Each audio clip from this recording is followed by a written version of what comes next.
En el Evangelio de Marcos, vamos a ir al capítulo 11, en esta serie expositiva continua que estamos teniendo en el Evangelio de Marcos. Hoy llegamos al capítulo 11, versículo 12. Hemos compartido el domingo, la semana pasada, no, la anterior, hemos compartido y hemos expuesto hasta el versículo 11, la entrada triunfal del Señor, ese famoso domingo de Ramos, en el que el Señor entra montado sobre un pollino de asna a Jerusalén como un rey, con la gente gritando Hosana, declarando que era el Hijo de Dios, el Hijo de David, el Rey de Israel, el Mesías, haciendo esos hosanas muy fuertes. Las mismas personas que gritaban Hosana, unos pocos días después estarían gritando crucifícale. Amén. Esas mismas personas, y probablemente con un énfasis todavía mayor, pedían la crucifixión de Cristo. Y voy a hacer esta introducción antes de la lectura. Hermanos, hemos visto hace 2 semanas cuando expusimos ese pasaje en el texto paralelo en el Evangelio de Lucas, vemos que el Señor lloró sobre Jerusalén. Y uno podría decir, ¿cómo puede ser? Están ahí a viva voz, gritando Hosana y vitoreándolo como un rey, y recibiéndolo en Israel como un rey. Y el Señor llora por las consecuencias que vendrían sobre Jerusalén, sobre su pueblo. Es que el Señor sabía lo que había en sus corazones, porque por más que con su boca gritaban Hosana, en su corazón estaba duro. Duro con Dios y duro con el Señor. Y lo rechazarían a su Mesías, a su Rey. Lo iban a rechazar. Y el Señor sabe esa verdad. Y llora sobre Jerusalén. Y en ese contexto es que el Señor regresa esa noche a Betania a pasar la noche, probablemente en casa de María, Marta y Lázaro. Y luego al otro día, a la mañana temprano, es que ocurre este evento que hoy vamos a exponer. Versículo 12 de Marcos 11 dice la palabra: al día siguiente, cuando salieron de Betania, tuvo hambre. Y viendo de lejos una higuera que tenía hojas, se fue a ver si tal vez hallaba en ella algo, pero cuando llegó a ella nada halló, sino hojas, pues no era tiempo de higos. Entonces Jesús dijo a la higuera: nunca jamás coma nadie fruto de ti. Y lo oyeron sus discípulos. Amén. Oremos. Señor, te doy gracias por tu palabra y te pido que hoy hables a nuestro corazón. Como recién hemos mencionado, Señor, estamos tan agradecidos por tu salvación tan grande, por tu amor. Qué gozo, Señor, es saber que aún siendo un pecador, tu gracia nos alcanzó, me alcanzó y nos salvó. Tu amor, tu misericordia ha venido sobre nosotros sin merecerlo. Hoy nos gozamos, Señor, una vez más, como iglesia, como hermanos, de ser tus hijos, de tener ese derecho de ser llamados tus hijos por medio de Jesucristo. Bendito sea tu nombre, Señor, y sea tu nombre exaltado ahora por medio de la exposición de tu palabra. Háblanos al corazón, exhortanos. Necesitamos oírte, Dios bueno y misericordioso. En el nombre de Jesús te lo pedimos. Amén. Y amén. Gloria al Señor. Como les decía, hermanos, es la entrada triunfal del Señor a Jerusalén. El Señor, luego de esa entrada triunfal, vemos que Él llora sobre Jerusalén, llora sobre Israel, su pueblo, sabiendo lo que venía por delante como consecuencia de su rechazo. Abrumado el Señor, dice en Marcos en el versículo 11, y entró Jesús en Jerusalén y en el templo, habiendo mirado alrededor todas las cosas, como ya anochecía, se fue a Betania con los 12. Vemos que el Señor contempló mirando a su alrededor, pero vemos en Lucas que Él lloró. Y en ese contexto es que vamos a tener que ver este texto. Y en el contexto de lo que luego vamos a ver el próximo domingo, que es la purificación del templo, porque todo va en una misma dirección. Amén. En el versículo 12 dice, al día siguiente, sabemos que fue a la mañana siguiente, cuando salieron de Betania, tuvo hambre. Hermanos, me detengo ahí, aquí vemos, hoy estudiábamos en el estudio bíblico, estábamos deteniéndonos en la divinidad del Hijo y del Espíritu Santo, ¿no? Y indudablemente veíamos todos los textos que respaldan la deidad de Jesús. Y aquí vemos un texto que nos revela una vez más que Dios también, que el Señor también fue hombre. Amén. Entendemos que es 100% Dios y 100% hombre. Amén. Y vemos esto en esta declaración, como tantas veces vemos que el Señor tuvo hambre, sed, durmió, estaba cansado, se sentaba. Vemos en el Señor la expresión de su humanidad. Amén. Y eso nos llena de seguridad y de amor de la conquista y la seguridad de la conquista del Señor en la cruz como hombre. Amén. Cargando nuestros pecados en la cruz. Pero luego, versículo 13, avanzo, dice, y viendo de lejos una higuera que tenía hojas, fue a ver si tal vez hallaba en ella algo, pero cuando llegó a ella nada halló sino hojas, pues no era tiempo de higos. Entonces Jesús dijo a la higuera, nunca jamás coma nadie fruto de ti. Y lo oyeron sus discípulos. Y voy a saltar al versículo 20. Salta en la purificación del templo. Vamos al versículo 20, dice, y pasando por la mañana vieron que la higuera se había secado desde las raíces. Amén.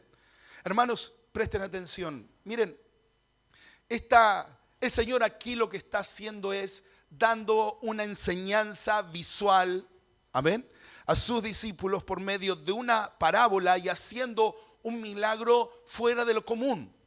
Este es un milagro fuera de lo común porque es un milagro de destrucción. ¿Han notado eso?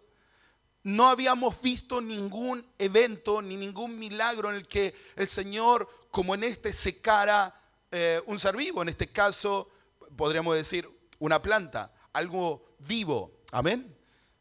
Amén.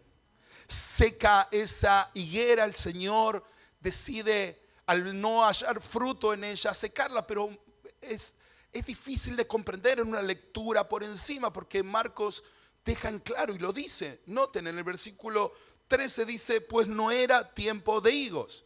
O sea, el Señor fue a buscar higos a esa higuera porque tenía hambre. Dice la palabra claramente, sabemos que el Señor sabía que no había higos en esa higuera. ¿Lo saben? O sea, el Señor intencionalmente iba a dejar una enseñanza para sus discípulos, iba a hacer por medio de esta parábola, por medio de este milagro y además un anuncio profético. Todo eso vamos a encontrar aquí en esta historia. Ahora, Marcos deja con toda claridad que no era tiempo de higos. Bueno, tenemos que detenernos en una verdad, es el tiempo de la Pascua. Amén. Por lo cual es el mes de abril. La cosecha de higos en las higueras son en el mes de agosto, septiembre. Entonces, ¿por qué Jesús fue a buscar higos a esta higuera en tiempos que no eran tiempos de higos? Si era abril y no era agosto. Bueno, en primer lugar porque el Señor iba a usar esto como una enseñanza. Amén. Eso debe ser algo definitivo en nuestro corazón. Pero además de eso, vemos algún punto más. Esta higuera tenía hojas, muchas hojas. Tenía un buen follaje. Amén. Eso indica, cuando uno va al estudio de esa planta específica y en ese tiempo, o en esa región mejor dicho, las higueras daban en el mes de abril unas brevas, unos frutos que eran la anticipación a la cosecha de higos en agosto. Y una planta de higos que no daba brevas en abril no iba a dar fruto en higo. Era una planta de frutos de higos en agosto. Era una planta estéril. Amén. Entonces eso nos empieza a ayudar a entender un poco más el contexto. El Señor fue a buscar ahí esas brevas, esos frutos más pequeños que los higos, comestibles, que se solían comer, y eran la anticipación a lo que sería la cosecha de los higos en el mes de agosto y septiembre. Ahora, todos sabían que una planta de higos que daba hojas en abril y no daba brevas, iba a ser una higuera estéril en agosto. Amén. Una higuera que no daba brevas y no tenía follaje, no tenía hojas, era probable que luego sí era otro tipo de higuera, luego sí diera todo junto para los meses de la cosecha. No era el caso de esta planta. Amén. El Señor fue a buscar porque vio que tenía hojas y fue a buscar fruto porque tenía hambre. Y no halló frutos y maldijo a la higuera. Y la higuera se secó completamente. En los textos paralelos vemos que fue inmediatamente. Marcos cita una cuestión de tiempo diferente, pero el resultado es el mismo. La higuera se secó desde las raíces. Amén. Entonces, tres cosas que rápidamente queremos ver aquí. Lo primero es que la higuera era un ejemplo muy común, o parábolas, o se usaba para parábolas o para palabras proféticas de los profetas en el Antiguo Pacto. Jeremías en el capítulo 8, versículo 13, de hecho así lo anuncia, cuando lo voy a buscar y leer exactamente.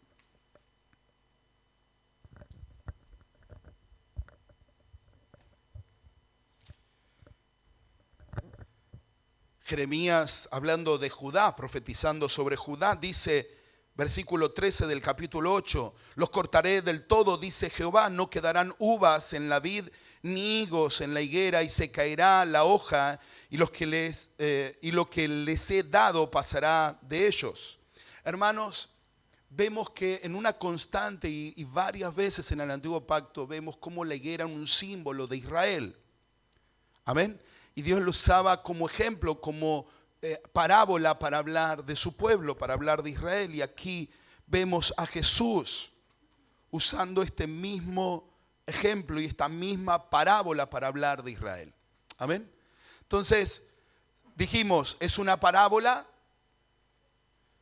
y es una palabra profética, una parábola de enseñanza en el contexto histórico para sus discípulos, una enseñanza para nosotros y una palabra profética para Israel. En cuanto a la palabra profética, el Señor está en el contexto de la entrada triunfal. Lo vemos a Él llorar sobre Jerusalén, sabiendo las consecuencias del rechazo del Mesías. Y ahora le está cerrando, diciendo, se acabó el tiempo. Se acabó el tiempo. Han superado la paciencia ya y se acabó el tiempo para Israel. Han rechazado a su Mesías, a su Rey, a su Señor, a Dios. Y ha llegado el tiempo de ser secados. En ese contexto, la semana que viene vamos a exponer la purificación del templo y sigue en el mismo punto el Señor. Lo vemos al Señor volcando la mesa de los cambistas, diciendo que convirtieron la casa del Señor, el templo, de casa de oración como debería ser, lo han convertido para las naciones, añade el Señor. Casa de oración para las naciones lo convirtieron en cueva de ladrones. Está hablando de la denigración total espiritual de Israel. Y se había acabado el tiempo. Y vemos cómo el Señor ya había hablado anteriormente en Lucas. Y luego voy al punto. Lucas capítulo 13. El Señor antes de este momento había dado una parábola, la parábola de la higuera estéril. Y noten lo que dice el Señor para comprender este momento. Este es el cierre de esa parábola. Dice Lucas capítulo 13, versículo 6. Dijo también esta parábola. Tenía un hombre una higuera plantada en su viña y vino a buscar fruto en ella y no lo halló. Y dijo el viñador, he aquí, hace 3 años. ¿Cuántos años duró el ministerio del Señor? 3 años. Noten, dice, y dijo el viñador, he aquí, hace 3 años que vengo a buscar fruto en esta higuera y no lo hallo. Córtala.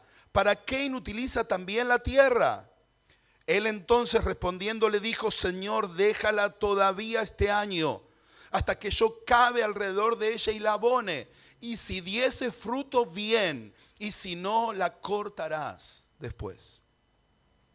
3 años el Señor fue a buscar fruto a esa higuera llamada Israel, su pueblo. 3 años de ministerio predicando el evangelio en Israel. 3 años esperando que ese pueblo diera fruto de arrepentimiento y confiara en su Salvador. 3 años hasta que llegó el momento de cortar la higuera, de que se acabara el tiempo de la paciencia. Porque además, en lugar de ser la bendición para las naciones, es lo que el Señor le dice, y lo vamos a ver la semana que viene, han convertido la casa de oración a las naciones en cueva de ladrones. No quiero adelantarme al mensaje de la semana pasada, pero en el atrio de los gentiles, o sea, de los no judíos, en el lugar que el Señor había provisto para que los gentiles se acercaran al Señor en el templo, ellos habían montado un negocio de venta y cambio. La dureza de su corazón los había alejado de Dios completamente, pero además estaban siendo de tropiezo para las naciones. Y había llegado el tiempo de cortarlo. Ahora, hermanos, es importante entender que el Señor ha mostrado su paciencia con Israel. Su amor, señales, milagros, prodigios. Una predicación que admiraba a todos.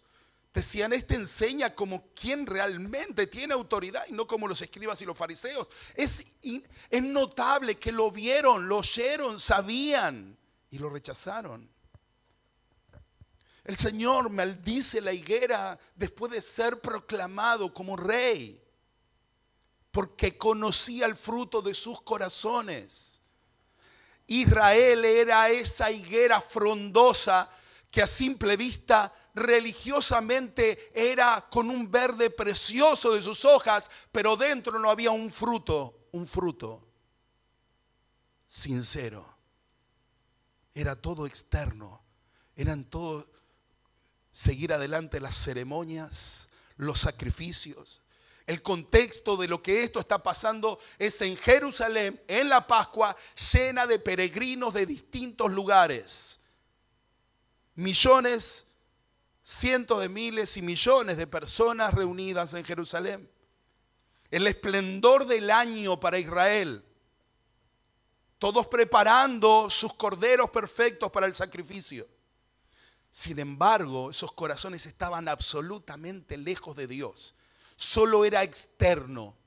Y es lo que el Señor está enseñando en esta parábola. Israel, todo es externo. Todas son ceremonias, simplemente. Pero ahí no hay fruto. Entonces, dijimos, es una parábola, es un anuncio profético. En el año 70 después de Cristo vendría la gran destrucción de Jerusalén, como anunció el Señor. No iba a quedar piedra sobre piedra, millones de judíos muertos. Ese llorar de Jesús eran lágrimas de dolor y de amor, pero sabiendo las consecuencias de la falta de ese fruto. Hermanos, es una parábola de enseñanza para el contexto de sus discípulos ahí. Estaba preparando los corazones de ellos. Es una palabra profética para Israel, se cumple indudablemente. Había sido secada ya esa higuera. se cumple la palabra profética del Señor pocos años después. Pero nos perderíamos lo más profundo de esta enseñanza si lo dejamos hace 2000 años en Israel, si no entendemos que esto es para nosotros. La aplicación central de este texto es para la iglesia, es para nosotros. Amén. No es hoy para Israel, no es hoy para los discípulos. Ellos hoy están en la presencia del Señor. Es para nosotros, para los discípulos de Cristo hoy en el 2022. Es para la iglesia de Jesucristo hoy en el 2022. Esta enseñanza está más viva que nunca. Amén. Como toda la Biblia viva, esta enseñanza es una enseñanza viva. ¿Cómo lo aplicamos a nuestra vida? ¿Cómo lo aplicamos? Desde dos lugares, primeramente quiero mencionarlo. Primero, como la iglesia de Jesucristo en general. Vemos iglesias llenas de adornos, preciosas. Y no digo que esté mal, ahora van a entender qué es lo que está mal. No digo que eso esté mal. Donde todo pareciera ser realmente excelente, y eso no está mal. Reuniones verdaderamente emocionantes. Luces y juegos de sonidos y sensaciones emocionantes. El problema es que eso sea solo un follaje. El problema es que eso sean solo hojas y adentro no haya fruto. Y es un gran riesgo para la iglesia ayer y hoy. Quedarse solamente en lo ritualista. Solamente en lo externo. Y cuidado, porque esto se aplica claramente a una iglesia extremadamente legalista y a una iglesia donde ha diluido completamente el evangelio. Se aplica a las dos. Porque se han enamorado de las doctrinas de hombres y no del Señor para dar fruto. Se han enamorado de lo que ellos creen que es Dios y dan fruto en base a eso. O se han convertido en iglesias tan legalistas que creen que ya tienen la hoja tan verde que ya nadie puede ingresar a ellos, cerrados como una higuera tupida. Hermanos, cuidado con que nosotros, y no hablo específicamente de Iglesia Vida, aunque por supuesto estamos incluidos, pero cuidado con que nosotros como iglesia de Cristo caigamos en esa trampa. Y el Señor vea por fuera que hay un cartel que dice iglesia, pero dentro haya cualquier cosa menos una iglesia. Cuidado con eso. Porque créanme, hay muchos lugares que afuera dice iglesia y lo único que tienen es el cartel de iglesia. Cuidado con nosotros caer en esa trampa donde olvidamos lo que es ser iglesia y dar fruto. Dios espera que la iglesia dé fruto. No que sea algo externo, no que sea algo por la galería, que sea algo simplemente para la tribuna. Eso no nos va a dar, no nos va a llevar a agradar a Dios. No nos va a dar el verdadero gozo de agradar a Dios. Eso no va a ser un gozo carnal, temporal, que viene del mundo, pero no viene de Dios. La manera de agradar a Dios como iglesia es dando el fruto que Dios espera que demos como iglesia. Eso es lo que Dios espera de la iglesia. Ser fieles a la palabra de Dios. Ser humildes, ver al otro como mayor a sí mismo, exhortar en amor. Ser fieles a la palabra. Procurar vivir en santidad, en integridad, viviendo una vida de genuino arrepentimiento delante del Señor. Pero eso me va a llevar a la segunda parte. Dijimos, como iglesia y como individuos en cuanto a ser iglesia. Cada uno de nosotros en cuanto a nuestra relación con Dios. Hermanos, miren, no sirve de nada andar con una Biblia gigantesca bajo el brazo y vestido con el uniforme cristiano de la década. Si en el corazón no hay fruto.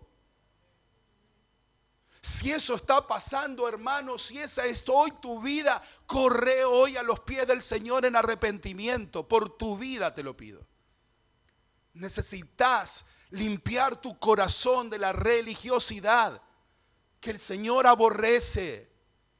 El Señor aborrece la religiosidad. Eso es falso. Dios espera corazones sinceros y genuinos. El Señor se lo dijo a sus discípulos hablando de esos fariseos. Cuando ayunen, no lo hagan como ellos. Lo hacen para buscar el aplauso de la gente. Cuidado con nosotros como iglesia y cada uno de nosotros como hijos de Dios. De ser así, por favor, hermanos, no hagas nada para ganarte el favor de Dios ni el de ninguno de tus hermanos. Sé fiel al Señor. No hagas nada de forma externa. Dios no lo va a aprobar y poder recibir los aplausos de todo el mundo, de toda la iglesia. Y Dios te va a negar. Porque no espera el Señor eso. Amén. ¿Lo entienden? ¿Lo entendemos? Hermanos, por sus almas y como pastor, tengamos presente esta enseñanza. Se los pido, por favor, tengámoslo presente. Porque es la gran falla de los creyentes. El creer que pueden externamente vivir una vida cristiana y creer que están bien con Dios, aunque adentro no hay fruto. Si eso está pasando, hay que volver a Cristo. Pero además,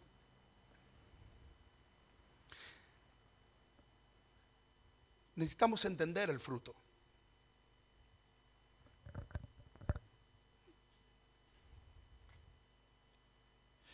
Gálatas, capítulo 5, texto que seguramente conocemos. Gálatas 5, 22 y 23 dicen más: el fruto del Espíritu es amor, gozo, paz, paciencia, benignidad, bondad, fe, mansedumbre, templanza. Contra tales cosas no hay ley. Hermanos, necesitamos dar fruto. Amén. Y el fruto que debemos dar es el fruto del Espíritu. Esto es una descripción de Cristo. Lo que está haciendo Pablo aquí en Gálatas, hablando del fruto del Espíritu, es Cristo. Es la descripción del carácter de Cristo. ¿Cómo vive el creyente? ¿Ya siendo perfecto? No. De ninguna manera. ¿Cómo da fruto el creyente? Porque ya lo resolvió todo y ahora el fruto que brota de él es todo esto siempre las 24 horas. No, vos y yo vamos a luchar. Pero hay que luchar, eso es parte del fruto. Es anhelar con todo el corazón cada día más ser como Cristo. El que no anhela todos los días ser más como Cristo y ver su debilidad, como dijimos en la introducción, tenés que verte como un pecador, porque si no, nunca vas a dar ese fruto. Porque vas a considerar que ya lo tenés como lo creía Israel. Ellos creían que ya lo tenían todo. Y quiero darles un ejemplo muy gráfico de lo que hizo Israel y lo que podemos cometer como iglesia hoy. Es amoldarnos a una experiencia exterior e idea humana de cómo es el Señor. Y así Israel lo vivió. Ellos ya lo tenían todo resuelto. Tenían las ceremonias, los sacrificios, todo lo que ellos creían que tenían. Y eran el pueblo elegido y ya tenían todo resuelto. Ellos marcaban, incluso modificaban y agregaban pesos a la ley. Para que cada día más quedaran fuera de ese paradigma que ellos habían marcado. Al punto que llegó Jesús, Dios, y lo echaron de su presencia. Y no solo eso, lo mataron. Obvio, porque así Dios lo había determinado en su soberanía. Fueron simplemente un instrumento. Pero sus corazones voluntariamente mataron a Jesús. Hermanos, hoy, 2022, corremos el mismo riesgo de volvernos tan religiosos y creer que nosotros ya lo tenemos todo resuelto y que ya tenemos los frutos suficientes, que va a entrar Jesús por esa puerta. haciendo algo gráfico, y le vamos a decir, no nos moleste, nosotros ya tenemos resuelta nuestra religión. No vengas a traer ideas. Hoy se predica en muchas iglesias, no se habla del pecado. Venía Jesús, Dios tiene un plan maravilloso para tu vida, quédate tranquilo, Dios te ama así como estás y quédate como estás, porque igual Dios te acepta así. Antibíblico. ¿Qué Dios de amor deja a alguien que está mal? ¿Qué Dios de amor, qué padre de amor no transforma a un hijo que está haciendo las cosas mal? Sin embargo, te presentan ese Dios, y si Jesús entrara y dijera estas palabras, le dirían, salí, vos no sos cristiano. Si Jesús dijera, arrepiéntanse, el reino de Dios se ha acercado, creed en el Evangelio. Si Jesús predicara hoy en las calles ellos, le dirían loco, incluso muchos cristianos, diciendo, no molestes a la gente, hablarles del amor. ¿Cómo vas a hablarles de eso? ¿Cómo vas a decir que se arrepientan? Le compartí el volante que hicimos para evangelizar a un hermano en Cristo por temas de trabajo, que lo veo, y le compartí el mensaje. ¡Qué fuerte! ¿Vieron ustedes el volante? Alcánzame uno, Patria o Jorgito. Ahí.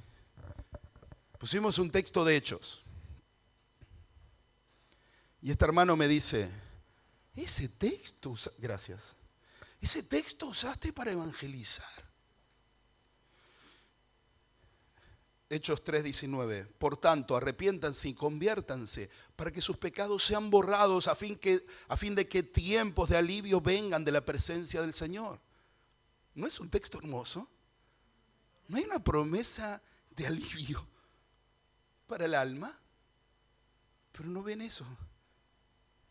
Por tanto, arrepiéntanse y conviértanse para que sus pecados sean borrados.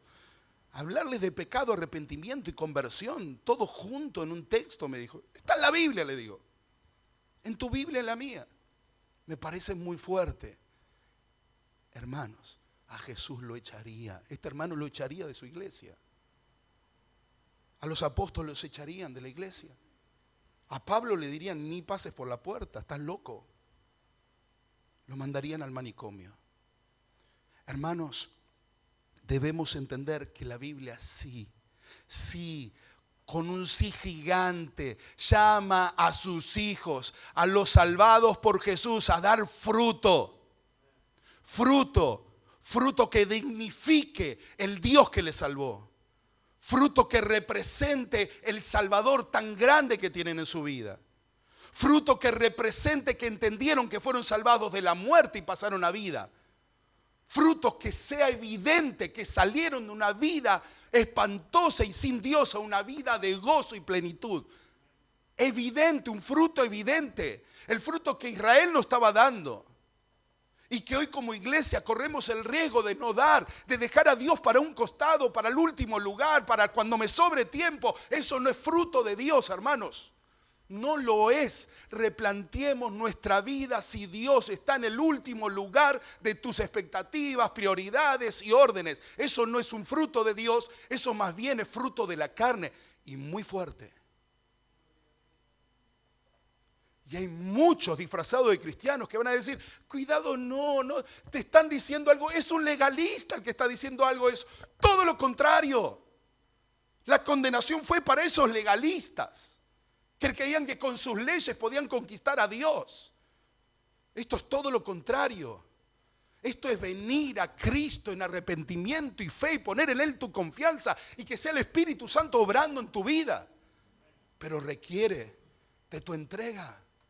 Cuando la iglesia dejó de predicar, hermanos, el camino angosto, ¿qué pasó? Que se empezó a darle a entender a la gente que el camino este es fácil. No lo es un camino de negación. Eso es fruto, negarte a vos mismo es fruto.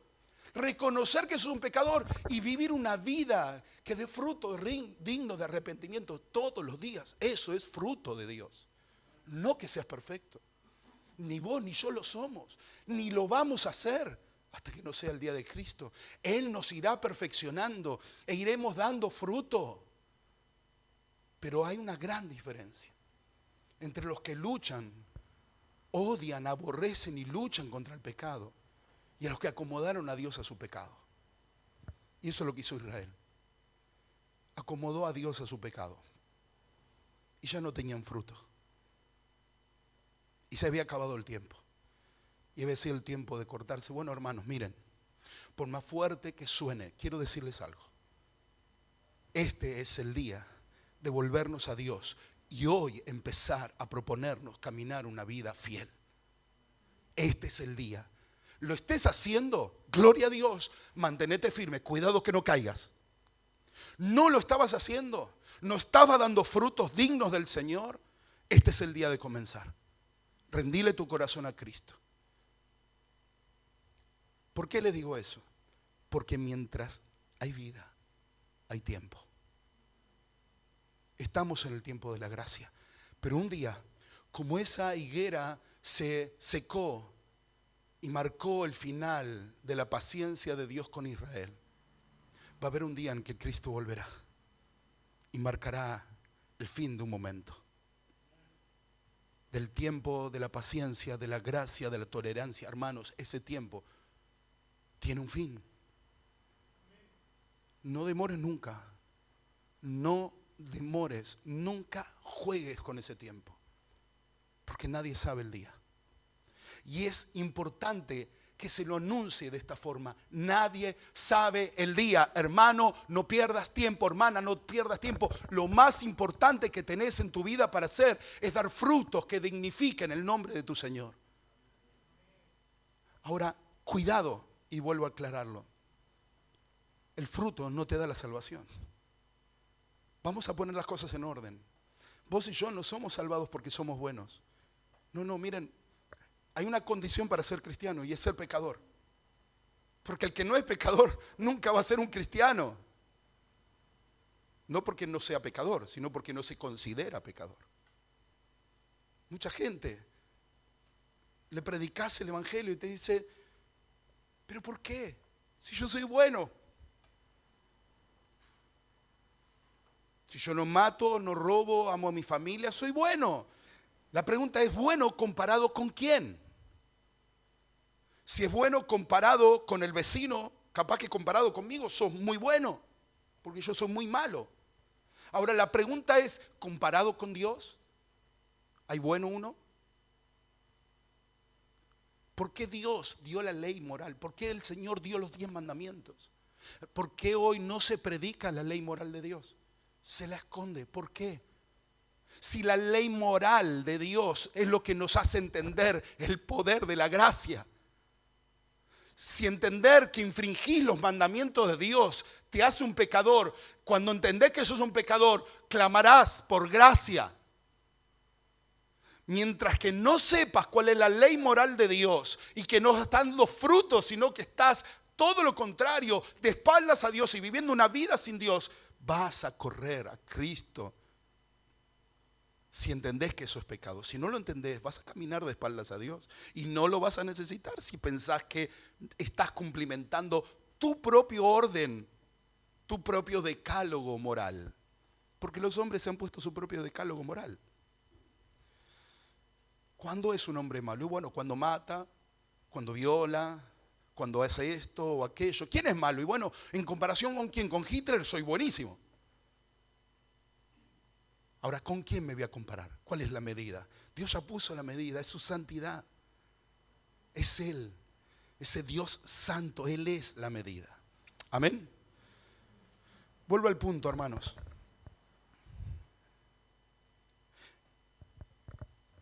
Debemos empezar cada día a dar fruto, a poner a Dios en el lugar correcto. Este es un tema central. El Señor no lo tomó a la ligera. No. Lloró por Israel. Le dolió. Marcó esta enseñanza a sus discípulos, ¿quién serían? Los que fundarían la iglesia. No lo tomó a la ligera. y mostró con toda claridad las consecuencias de no dar fruto. Como dijimos antes, es el primer milagro que vemos de Jesús, que no resulta en edificación, sino más bien en destrucción. Muere esta planta. ¿Por qué? Porque el Señor nos revela consecuencias de aquellos que tengan un follaje frondoso, hojas preciosas, pero que adentro no son de Él. No hay fruto. Es que la transformación del Señor empieza por adentro, no es por afuera. Ser cristiano no es un uniforme. Venir a la iglesia no te salva. Ser parte de una comunidad no te salva, no es eso lo que te salva. Ser de este o aquel ministerio no te salva. No te salva nada de eso, te salva solo Cristo salva. Y de Él sos. Ahora, si entendés que Él te salvó, hermano, es tiempo de dar fruto. ¿Entienden? Vuelvo al orden, perdón que antes salí de ese tema. El orden es el siguiente: soy salvado por la misericordia del Señor, soy salvado por su gracia, no hice nada, era un pecador, merecía el infierno, Cristo me salvó. El Espíritu Santo obró en mi corazón, Él me movió al arrepentimiento. Ninguno de nosotros, hermanos, se hubiera arrepentido si el Espíritu Santo no le hubiera movido al arrepentimiento. Hubiéramos seguido muertos en nuestros delitos y pecados, porque la Biblia es clara. Dice que estábamos muertos en delitos y pecados. ¿Un muerto puede tomar una decisión? No, si el Señor no te daba vida, no te daba ese nuevo nacimiento, nunca hubieras puesto tu fe en Jesucristo. Él te hizo nacer de nuevo, por eso creíste. No es que porque creíste naciste de nuevo, cuidado con ese orden. Él te dio el nuevo nacimiento y porque naciste esa nueva criatura que sos en Cristo, es que pudiste creer en Él. La obra es completa del Señor. Entonces, ¿el fruto es para ser salvado? No, no hay fruto que te dé salvación. Por más que te esfuerces, por más que nos esforcemos, sin Cristo nos vamos al infierno.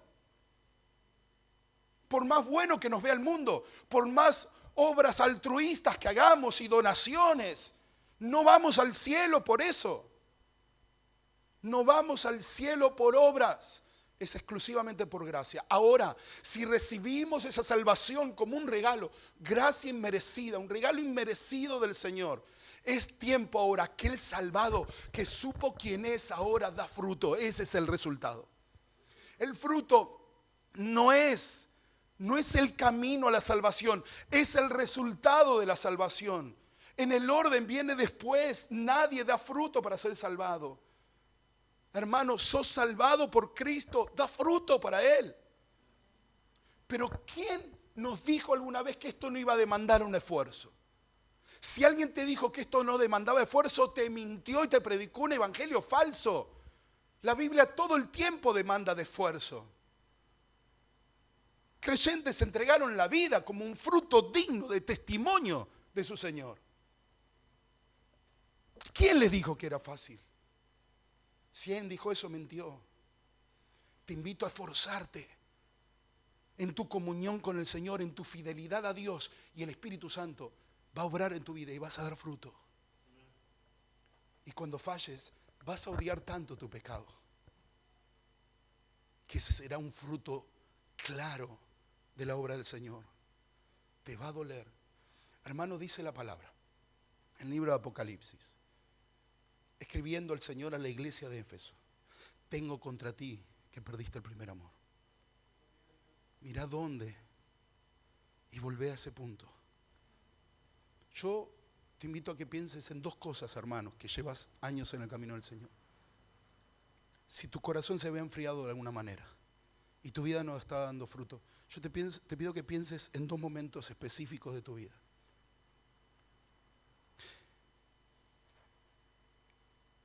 Que recuerdes la primera vez que tu corazón se llenó de dolor por el pecado, y que recuerdes la primera vez que te llenaste de gozo por ser perdonado. Eso marca un primer amor. El primer amor no es correr para todos lados diciendo voy a servir al Señor, voy a servir al Señor. No. Esos son obras. El primer amor es ese momento en tu corazón se quebró de dolor por pecar. Y es también ese momento en que tu corazón se llenó de gozo, porque el Señor te perdonó.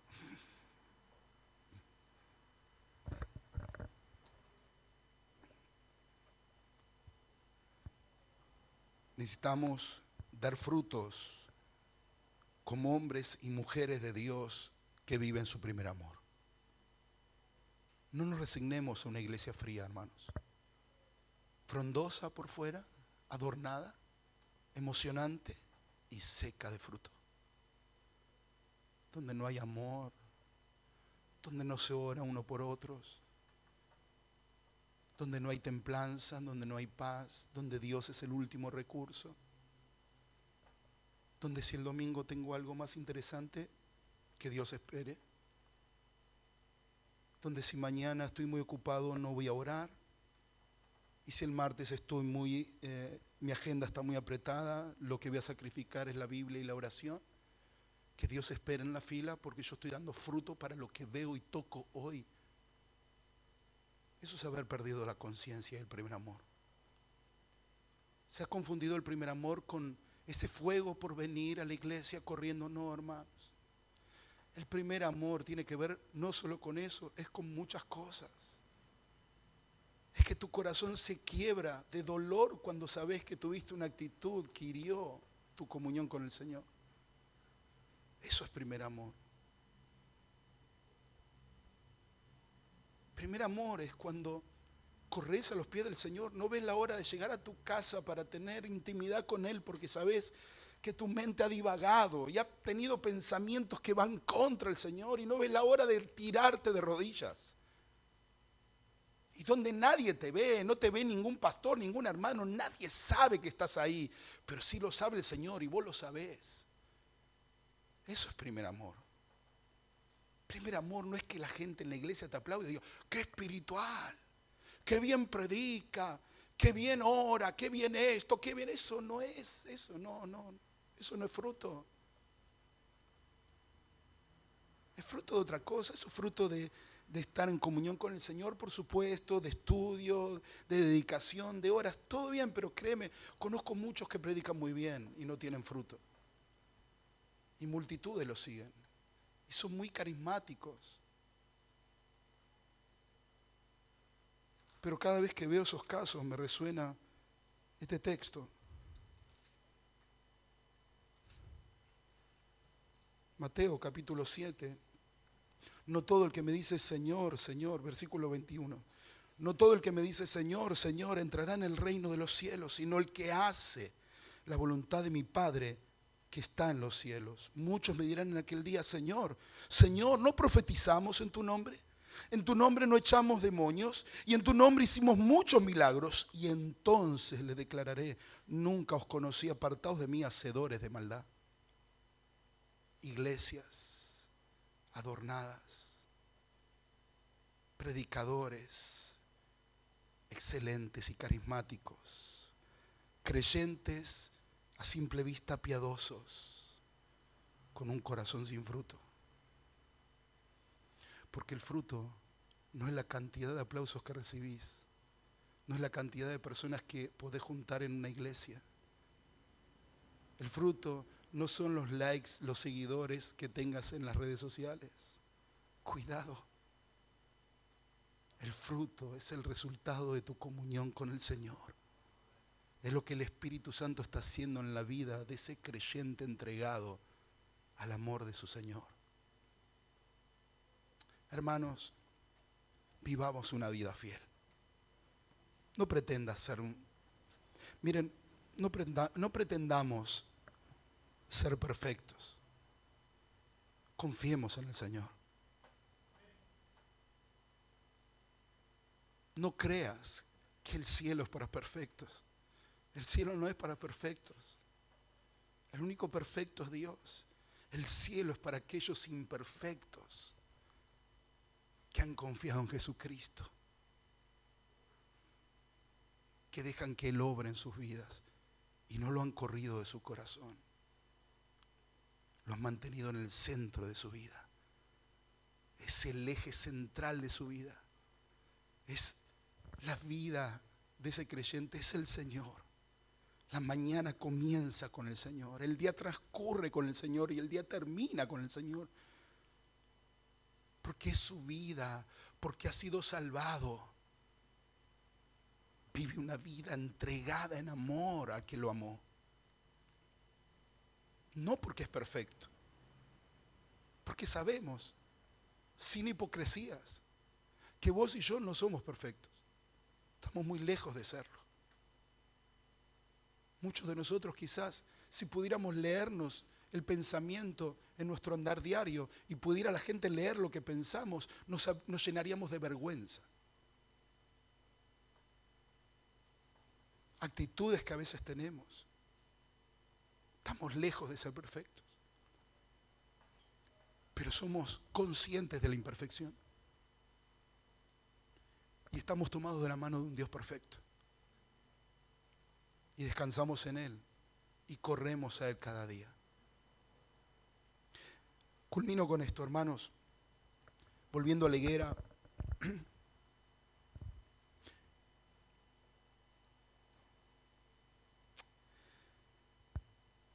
Se había terminado el tiempo. Se había terminado el tiempo. Había sido anunciado. El Señor dio un precursor, Juan el Bautista. Comenzó y su predicación fue: el hacha está puesta en la raíz de los árboles. Arrepiéntanse. Un llamado al arrepentimiento permanente. Considerado un gran profeta de Dios. Pero no lo escucharon. Y vino el Mesías y caminó entre ellos y les predicó como nadie nunca en la vida habían escuchado que les predicara, y les enseñó como nadie les había enseñado, y fue el maestro de maestros y el gran rabino de la historia de Israel. Y profetizó, hizo milagros, levantó muertos y no creyeron. Y no creyeron. Se había terminado el tiempo. Y había comenzado uno nuevo. Con la muerte y la resurrección de Cristo comenzó un nuevo tiempo. Un tiempo de gracia. Donde se hace efectivo ese llamado al arrepentimiento y la fe. Y todos los días se renueva. Porque sus misericordias son nuevas cada mañana. Y ninguno de nosotros va a permanecer lejos del Señor. Ninguno. Si rinde su corazón al Señor. No me importa, hermano querido, hermana querida, si tenés 40 años de evangelio. Si estás aquí en Iglesia Vidas desde el día que se fundó. Si lo crees necesario, este es el día de venir a Cristo. Este es el día de venir a Jesús.